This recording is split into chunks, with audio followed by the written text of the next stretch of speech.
अळणगाव पुनर्वसनात नागरिकांचे हाल, घरांमध्ये साचले घाण पाणी.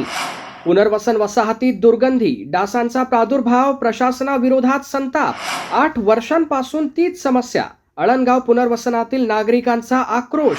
धरणग्रस्तांना सुरक्षित आणि सुविधायुक्त आयुष्याचे आश्वासन देत पुनर्वसन करण्यात आले. मात्र अमरावती जिल्ह्यातील अळणगाव पुनर्वसन वसाहतीत आजही नागरिकांना मूलभूत सुविधांसाठी संघर्ष करावा लागत आहे. निकृष्ट दर्जाच्या नाल्यांमुळे प्रत्येक पावसाळ्यात घरांमध्ये घाण पाणी शिरत असल्याने नागरिक संतप्त झाले आहेत.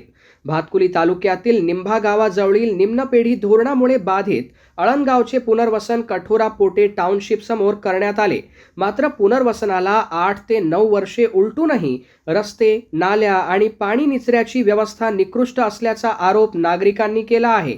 नाल्यांना योग्य उतार नसल्याने पावसाचे पाणी थेट घरांमध्ये, अंगणात आणि मोकळ्या जागांमध्ये साचत आहे.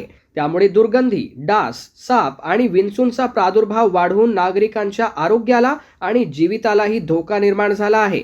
पाऊस थांबून अनेक दिवस झाले तरी काही भागात अजूनही पाणी साचलेले आहे. नागरिकांचा आरोप आहे की गेल्या 7 ते 8 वर्षांपासून पाटबंधारे विभागाकडे वारंवार तक्रारी करूनही कोणतीही ठोस दखल घेण्यात आलेली नाही. त्यामुळे प्रत्येक वर्षी हीच समस्या कायम आहे. संतप्त नागरिकांनी पाटबंधारे विभाग आणि जिल्हा परिषद प्रशासनाने तातडीने नाल्यांची दुरुस्ती करावी, पाण्याचा योग्य निचरा करावा आणि निकृष्ट कामांसाठी जबाबदार अधिकाऱ्यांवर चौकशी करून कठोर कारवाई करावी अशी मागणी केली आहे.